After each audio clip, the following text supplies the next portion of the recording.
नाज़रीन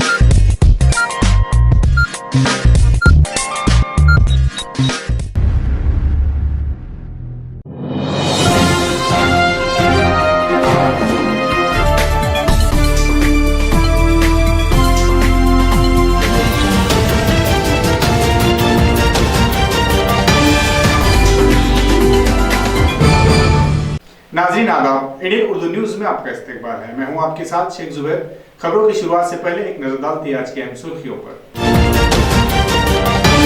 हज के ख्वाहिशमंद आज़मीन के लिए आई खुशखबरी। हज 2022 के लिए 22 अप्रैल तक फॉर्म दाखिल करने का दिया गया मौका। सेंट्रल हज कमेटी ने किया ऐलान। शिद्दत की गर्मी में अवाम पर नाजिल हुई एक और मुसीबत। औरंगाबाद समेत रियासत के 13 डिवीजन में महावितरण ने जून तक 8 घंटे लोड शेडिंग का किया ऐलान। और शरद पवार की रिहाइशगाह पर हमले के खिलाफ भड़के एनसीपी कारकुनान, मजम्मती मुजाहरे के जरिए किया नाराजगी का इजहार। अब खबरें तफसील से। नाज़रीन, खबरों की शुरुआत करते हैं हज 2022 से मुतालिक एक अच्छी खबर के साथ। मरकजी वजारत बराए अक़लियत व हज उम्र ने आज शाम एक सर्कुलर जारी किया, जिसके मुतालिक इस साल हज के ख्वाहिशमंद आज़मीन को दरख्वास्तें देने के लिए मौका दिया गया है। ख्वाहिशमंद आज़मीन 22 अप्रैल तक ऑनलाइन फॉर्म भर सकते हैं। इसके अलावा साथ ही वजारत ने 70 साल उम्र वाले आज़मीन की दरख्वास्तें मुस्तरद कर दी, जिन्होंने पहले फॉर्म दाखिल किए थे। कोयले की किल्लत के बहाने महावितरण ने रियासत के तमाम 13 डिवीजनों के लिए अप्रैल, मई और जून के महीनों में 8 घंटे लोड शेडिंग का ऐलान किया। रमजान मुबारक और शिद्दत की गर्मी के चलते महावितरण का यह फरमान रियासत के अवाम के लिए एक नई मुसीबत लेकर आ रहा है। महावितरण के चीफ इंजीनियर ने 1 अप्रैल को एक सर्कुलर जारी किया, जिसमें उन्होंने औरंगाबाद, अकोला, अमरावती, बारामती, चंद्रपुर, गोंदिया, जलगांव, कोल्हापुर, लातूर, नागपुर, नांदेड़, नासिक और पूना डिवीजन में दिन और रात में 8 घंटे के लोड शेडिंग का ऐलान कर दिया। सर्कुलर के मुताबिक दिन में 8 घंटे और रात में 8 घंटे बिजली सप्लाई जारी रहेगी। महावितरण ने अप्रैल, मई और जून के महीने में रात और दिन में 4-4 घंटे लोड शेडिंग के औकात जारी किए। रमज़ान और शिद्दत की गर्मी के चलते शहरियान और सियासी जमातें भी लोड शेडिंग की मुखालिफत कर रही हैं। ऐसे में गैर मौलाना लोड शेडिंग बंद करने के बजाय महावितरण ने कोयले की किल्लत और बिजली की पैदावार कम होने का बहाना करके लोड शेडिंग का बाज़ाब्ता ऐलान कर दिया, जिससे शिद्दत की गर्मी से परेशान लोगों की मुसीबतें और बढ़ सकती हैं। एनसीपी के कौमी सदर शरद पवार की रिहाइशगाह पर हमले की जबरदस्त रद्दअमल आज औरंगाबाद में सामने आया। इस वाक़े पर भड़के हुए एनसीपी के कारकुनों ने मजम्मती मुजाहरा करके नाराजगी का इजहार किया। 2 रोज पहले शरद पवार की मुंबई में वाक़े रिहाइशगाह पर कुछ नामालूम अफराद ने पथराव किया था। ये शरपसंद एसटी मुलाजिमीन की वर्दी में थे। इस वाक़े पर रियासत भर के एनसीपी कारकुनों में नाराजगी का माहौल है। आज शाहगंज गांधी पुतला पर एनसीपी ने मजम्मती मुजाहरा किया। एनसीपी लीडरों का कहना है कि इस हमले के पीछे बीजेपी का हाथ है। ऐसी मजमूम साजिशों के जरिए बीजेपी तशद्दुद भड़काने की मजमूम सियासत कर रही है। मुजाहरे में ख्वाजा शरफुद्दीन, अभिषेक देशमुख, मसूद अहमद, इलियास किरमानी, मुश्ताक अहमद, मेराज पटेल, मानिक राव शिंदे, जयसिंह राव गायकवाड़, काशीनाथ कोकाटे, राजेश मुड़े, वीना खरे, मयूर सोने और कय्यूम अहमद वगैरह मौजूद थे। जो सुबह 7-6 बजे से रात के 2 बजे तक सिर्फ गरीबों की समस्याओं पर सोचता है, विचार करता है, लोगों से मिलता है, लोगों की समस्याओं पर लड़ता है। शरदचंद्रजी पवार साहेबांच्या घरावर जो भ्याड हल्ला झाला त्याचा आम्ही सर्व राष्ट्रवादी, मी स्वतः, महाराष्ट्र आणि देश जाहीर निषेध करत आहे। माननीय शरदचंद्रजी पवार साहेबांच्या घरावर जो भ्याड हल्ला झाला त्याचा आम्ही सर्व राष्ट्रवादी, सर्व महाराष्ट्रीयन लोक, महाराष्ट्राची संस्कृती मानणारे लोक आणि देशातले लोक याचा जाहीर निषेध करत आहेत। उसके घर पे एक हमला होना एक बहुत बुरी बात है। उसका कारण ये बीजेपी जो है, इसके पीछे बीजेपी हर चीज़ से लगी आती है। कभी ईडी के वास्ते, कभी कुछ नहीं हुआ तो हर चीज़ से। मगर हम आज भी बोल सकते कि मगर ये हमारे शरद पवार साहब हैं। ये शरद पवार साहब 2.5 साल हुए, हम 2.5 साल पूरे निकालेंगे। तुम कुछ भी कर लो, कुछ भी नहीं होने वाला। आदरणीय पवार साहब एक बहुत हमारा बड़ा नेता है, जो महाराष्ट्र के लोगों के दिलों पर राज करते हैं और महाराष्ट्र की जनता के दिलों की धड़कन है। पिछले 60 साल उन्होंने अपने दिन रात महाराष्ट्र की जनता के लिए दिए, देश की जनता के लिए दिए। अजीम नेता पर इस किस्म का हमला ये बहुत ही निंदनीय है। ये पवार साहब उनके घर पे मनोविकृत सदावर्ते ने जो कल हमला किया है, ये मनोविकृत सदावर्ते को हम लोग तो दलाल कहेंगे। इसने जो कल उनके घर पे हमला किया है, इसका हम जाहिर निषेध करते हैं। औरंगाबाद शहर और जिला कांग्रेस कमेटी के SC/ST सेल की जानिब से अंबेडकर जयंती के पेश नजर फुले अंबेडकर उत्सव मनाया जा रहा है, जिसके तहत गांधी भवन में एक सेमिनार मुनक्किद किया गया। कांग्रेस के ST/ST सेल की जानिब से 7 रोज़ा फुले अंबेडकर महोत्सव के तीसरे दिन आज गांधी भवन में ये सेमिनार रखा गया था। प्रोग्राम में हरचरण सिंह गुलाटी, हिशाम उस्मानी और रेखा राउत वगैरह बतौर मेहमान खुसूसी मौजूद थे। प्रोग्राम का एहतमाम डॉक्टर अरुण सिरसाट ने किया था। सेमिनार में डॉक्टर मिलिंद आठोले, आनंद दाभाड़े, विजय चौधरी, जयपाल दोने, मुजफ्फर खान, दीपाली मिसाड़, वैशाली तायड़े, शिरीष चौहान, ज्योति रामटेके, रंजना कांबड़े, सावित्रीबाई जाधव, रंजना कसबे, समता धोत्रे वगैरह मौजूद थे। बोलायचं नाही किंवा लक्ष द्यायचं, आपण आपलं कार्य करत राहायचं।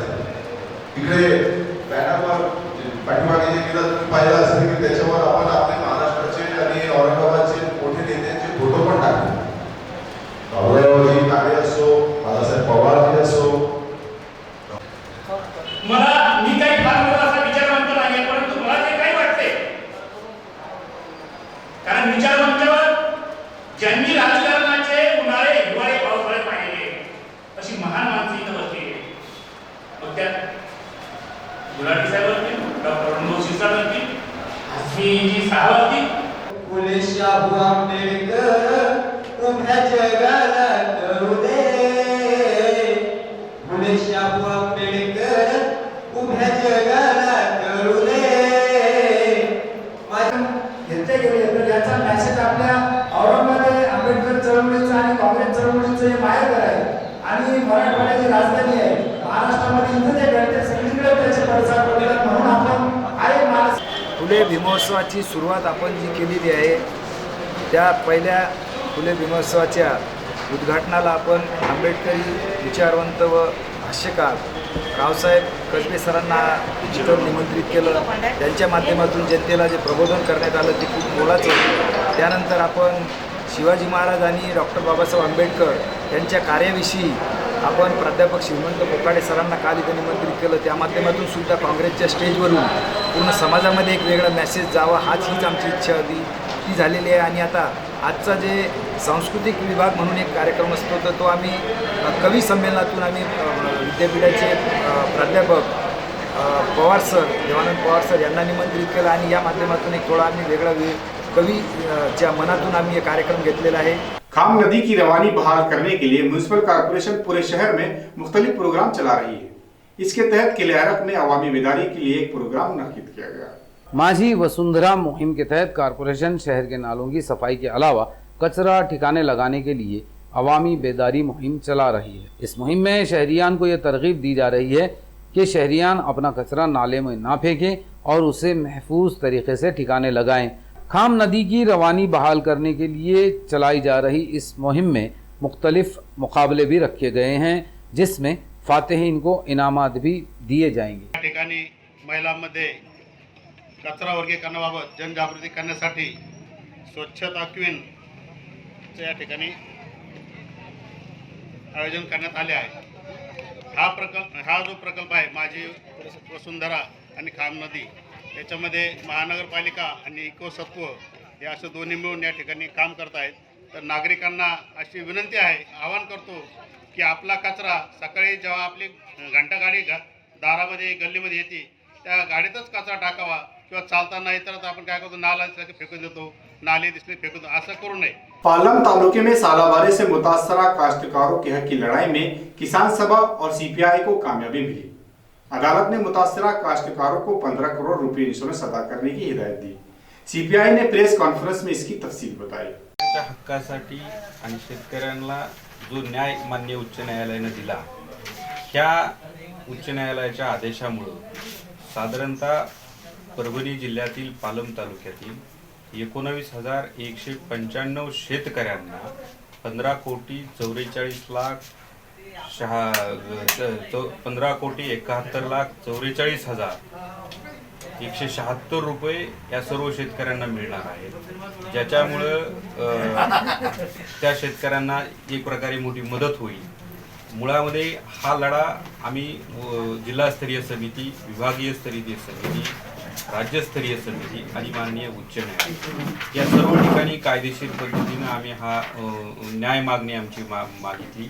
त्यामध्ये विमा कंपनीचं असं मत होतं की 14 फेब्रुवारी 2018 रोजी जी गारपीट झाली त्या गारपिटीनंतर नुकसान झालं आणि त्या नुकसानीनंतर शेतकऱ्यानं वैयक्तिक स्तरावरती तक्रारी दिलेल्या नाही आहेत.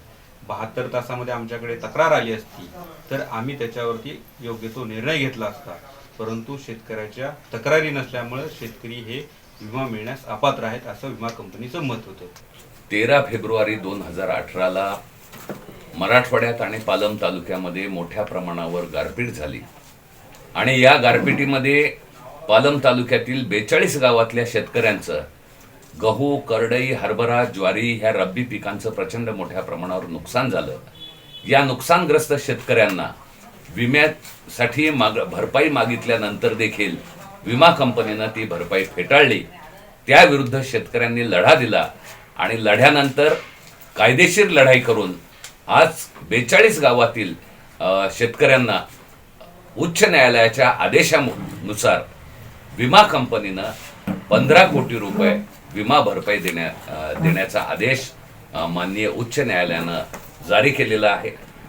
शेतकऱ्यांना विमा कंपन्या कशा पद्धतीनं छळतात आणि प्रधानमंत्री पीक विमा योजना ही कशा शेतकरी विरोधी पद्धतीनं कार्यरत आहे याचं ज्वलंत उदाहरण हे यातून पुढे आलेलं आहे. यंदाच्या वर्षी पूरग्रस्त झालेले जे शेतकरी आहेत त्या शेतकऱ्यांना देखील पुराची मदत मिळालेली असताना विम्याची मदत मात्र त्या ठिकाणी विमा कंपनी देत नाही. दुष्काळ पडलेला असताना देखील अशीच परिस्थिती या ठिकाणी निर्माण होते. प्रधानमंत्री पीक विमा योजना किती तकलादू गृहीतकांवर आधारित आहे हेच या न्यायालयाच्या आदेशामधून स्पष्ट होतंय. वक्फे के बाद आपका इस्तेकबाल है. 2 साल के तवील इंतजार के बाद दुनिया भर के आज़मीन हज के लिए एक अच्छी खबर आई. हुकूमत सऊदी अरबिया की वजारत बराए हज व उमूर ने एक सर्कुलर जारी किया जिसमें हज 2022 के लिए 10 लाख आज़मीन को इजाज़त दी गई. खिदमात हुज्जाज कमेटी औरंगाबाद के सेक्रेटरी शेख फैसल ने एडीएन से बात करते हुए हज 2022 के ज़िमन में सऊदी हुकूमत के ऐलान की तफसील बताई. अल्हम्दुलिल्लाह बड़ी खुशी की बात यह है हज 2022 का ऐलान सऊदी हुकूमत के जानिब से किया गया है. ये ऐलान चूँकि मुकम्मल नहीं है, पूरी तरीके से वाज़ेह तलात सऊदी हुकूमत के जानिब से नहीं दी गई है. इस सर्कुलर के मुताबिक ये कहा गया है कि इस साल सिर्फ 10 लाख हाजियों को जो कि सऊदी के बाशिंदे और पूरे दुनिया में रहने वाले हुज्जाज इकराम को सऊदी में हज के लिए बुलाया जाएगा. दूसरा क्राइटेरिया जो सऊदी हुकूमत ने रखा है कि 65 साल से ज़ायद उम्र को हाजियों को नहीं बुलाया जाएगा. कोरोना वैक्सीन के दोनों टीके लेने ज़रूरी है और 72 घंटे में लिया हुआ RT-PCR कबूल किया जाएगा. तो इस बार 65 साल से ज़ायद उम्र वाले आज़मीन को मायूसी होगी क्योंकि उम्र की हद 65 साल मुकर्रर की गई है. सऊदी हुकूमत ने 10 लाख आज़मीन का कोटा मुकर्रर किया. इसमें मुल्कों के कोटे की कोई वजाहत नहीं की गई. शेख फैसल ने हर साल मिलने वाले कोटे के एतबार से बात करते हुए अंदाज़न बताया कि अगर पुराने कोटे के एतबार से ही कोटा जारी किया गया तो इंडिया के तकरीबन 70,000 आज़मीन को इस बार मौका मिलने का अंदाज़ा है. अंदाजन के मुताबिक अगर पुराने कोटे को ही लिया जाए तो इस साल 70 से 75,000 का कोटा मिलने के इम्कानात हैं. इस साल अल्हम्दुलिल्लाह औरंगाबाद से 880 फॉर्म भरे गए हैं जिसमें एक इन्फंट है. अभी तक सऊदी हुकूमत ने मुकम्मल वजाहत नहीं दी है कि किस मुल्क को कितना कोटा दिया जाएगा. उमूमन होता यह है कि हर साल हिंदुस्तान को 1,70,000 का कोटा मिलता है. पॉलिसी के मुताबिक 70% हुज्जाज इकराम हज कमेटी ऑफ इंडिया से होते हैं और 30% हाजी प्राइवेट टूर ऑपरेटर के जरिए हज को जाते हैं. ये तीसरा साल है कि इंडिया समेत दुनिया भर के आज़मीन हज बैतुल्लाह की सआदत हासिल करने के लिए कोशिशें कर रहे हैं. वबाई दौर में हज के लिए आई आज़मीन की दरख्वास्तें हुकूमत ने मुस्तरद कर दी. अब हालात बेहतर होने के बाद आज़मीन ने फिर बड़ी तादाद में ऑनलाइन दरख्वास्तें दाखिल की थी. शेख फैसल ने हज 2022 के लिए मराठवाड़ा से मौसूला दरखास्तों की तफसील बताई. मराठवाड़ा से अल्हम्दुलिल्लाह इस साल 2757 दरखास्तें आई है और औरंगाबाद से 880 दरखास्तें आई है, जिसमें एक इनफंड भी शामिल है। इस बार इंशाल्लाह इंडिया को 70,000 का कोटा मिलने की उम्मीद है, जिसमें से 70% हज कमेटी ऑफ इंडिया के हुज्जाज इकराम होंगे और 30% प्राइवेट टूर से जाने वाले हुज्जाज इकराम होंगे इंशाल्लाह। इसमें उमूमन महाराष्ट्र से 8,000 का कोटा होता है, उस मुताबिक अगर कैलकुलेशन किया जाए तो महाराष्ट्र से लगभग कुछ 3600 से 3700 हाजी जाने की उम्मीद है। मराठवाड़ा के 1000 से 1200 के लगभग जाने की उम्मीद है और अंदाजन औरंगाबाद से 200 से 200 हाजी जाने की। वबाई दौर में गैर यकीनी सूरत हाल के चलते ख्वाहिशमंद आज़मीन की तादाद भी कम रही, लेकिन सऊदी हुकूमत ने हाजियों की तादाद भी कम कर दी। इसलिए इनमें से भी एक बड़ी तादाद में आज़मीन को इस बार भी हज बैतुल्लाह के लिए सब्र करना होगा। अब देखना यह है कि हिंदुस्तान के कितने हाज़मीन को हज बैतुल्लाह का शर्फ हासिल होता है। और अब चूंकि हज की तैयारियों के लिए वक्त भी काफ़ी कम है, इसलिए इंतहाई कम वक्त में सफ़र हज की तैयारी करना हुकूमत के लिए भी एक मुश्किल काम साबित हो सकता है। लेकिन हुकूमत अगर संजीदा है तो इस साल तकरीबन 70,000 से ज़ायद आज़मीन हज को हज बैतुल्लाह की सादत हासिल हो सकती है। कंटोनमेंट बोर्ड के ताउन से छावनी के इंग्लिश स्कूल के अहाते में गरवारे कम्युनिटी सेंटर के ब्रांच कायम की गई। इस ब्रांच का इफ्तिताह ब्रिगेडियर सुनील चौहान और CEO विक्रांत मोरे के हाथों अमल में आया। तलबा की जहनी व जिस्मानी सलाहियतों के फ़रोग, पर्सनालिटी डेवलपमेंट और लड़कियों व ख़वातीन के स्किल डेवलपमेंट के लिए गरवारे कम्युनिटी सेंटर की जानिब से मुख्तलिफ इक़दामात उठाए जा रहे हैं। इसी के तहत कंटोनमेंट बोर्ड के ताउन से गरवारे कम्युनिटी सेंट्रल की तीसरी ब्रांच शुरू की गई। इफ्तिताही प्रोग्राम में ब्रिगेडियर सुनील नारायण, CEO विक्रांत मोरे, कोऑप्ट मेंबर प्रशांत तारगे, श्री कृष्ण आमलेकर, सुनील सोनोने, नीलेश तनपुरे वगैरह मौजूद थे। इस मौके पर रक़्स व मौसीक़ी, कराटे वगैरह के प्रोग्राम भी पेश किए गए।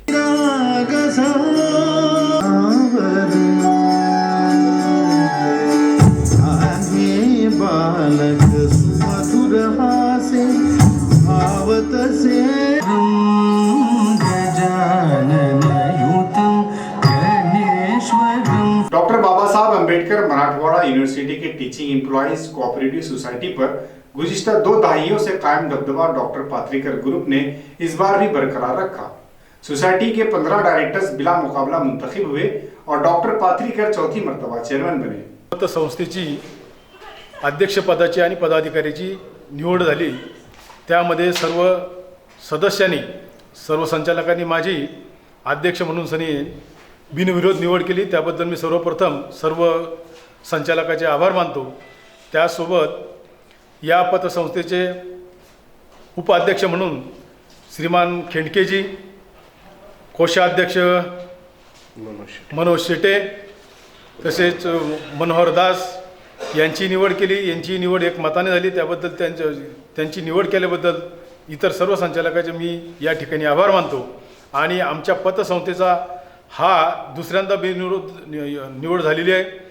निवड होण्यामागचं कारणही तसंच आहे। या पतसंस्थेचा कारभार अत्यंत पारदर्शीपणे आम्ही या ठिकाणी चालवत आहे आणि म्हणूनच या सर्व सदस्यांचा आमच्यावर विश्वास आहे आणि म्हणूनच आम्ही आज रोजी या ठिकाणी बिनविरोध हे इलेक्शन हो घातलेलं झालेलं आहे। औरंगाबाद में मुनक़िदा डिस्ट्रिक्ट एथलेटिक्स मुकाबले का शानदार अख्तिताम अमल में आया।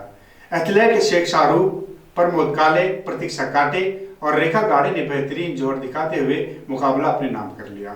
डॉक्टर बाबा साहेब अम्बेडकर मराठवाड़ा यूनिवर्सिटी के एथलेटिक्स ग्राउंड पर औरंगाबाद ज़िला एथलेटिक्स एसोसिएशन की जानिब से ये मुकाबले रखे गए थे। सुबह 6:30 बजे मुकाबलों की शुरुआत हुई। एथलेटिक्स के मुख्तलिफ मुकाबलों में ज़िला भर से 360 खिलाड़ियों ने शिरकत की, लेकिन शाहरुख शेख, प्रतीक्षा काटे, प्रमोद काड़े और सुरेखा गाड़े ने बेहतरीन जौहर दिखाते हुए 2-2 गोल्ड मेडल हासिल करके ये मुकाबले अपने नाम कर लिए। मुकाबलों में राकेश सावे, शशिकला नलवंत, डॉक्टर फूलचंद सलामपुरे ने बतौर ख़ास शिरकत की। इन मुकाबलों को कामयाब बनाने के लिए डॉक्टर दयानंद कामड़े की रहनुमाई में शशिकांत सिंह, भरत रेड्डी, राहुल आहिरे ने अहम किरदार निभाया। मुकाबलों के अख्तिताम पर पंकज भारसाकड़े और डॉक्टर रंजन बड़ोनी के हाथों खिलाड़ियों में इनामात तकसीम किए गए। खबरों के सिलसिले को खत्म करने से पहले फिर एक नजर डालते हैं आज की अहम सुर्खियों पर। हज के ख्वाहिशमंद आज़मीन के लिए आई खुशखबरी। हज 2022 के लिए 22 अप्रैल तक फॉर्म दाखिल करने का दिया गया मौका। सेंट्रल हज कमेटी ने किया ऐलान। शिद्दत की गर्मी में अवाम पर नाजिल हुई एक और मुसीबत। औरंगाबाद समेत रियासत के 13 डिवीजन में महावितरण ने जून तक 8 घंटे लोड शेडिंग का किया ऐलान। और शरद पवार की रिहाइशगाह पर हमले के खिलाफ भड़के एनसीपी कारकुनान, मजम्मती मुजाहरे के जरिए किया नाराजगी का इजहार। तो ये थी आज की अहम खबरें। कल फिर मुलाकात होगी ताज़ा तरीन खबरों के साथ। तब तक देखते रहे इंडियन उर्दू न्यूज, आवाज हर दिल।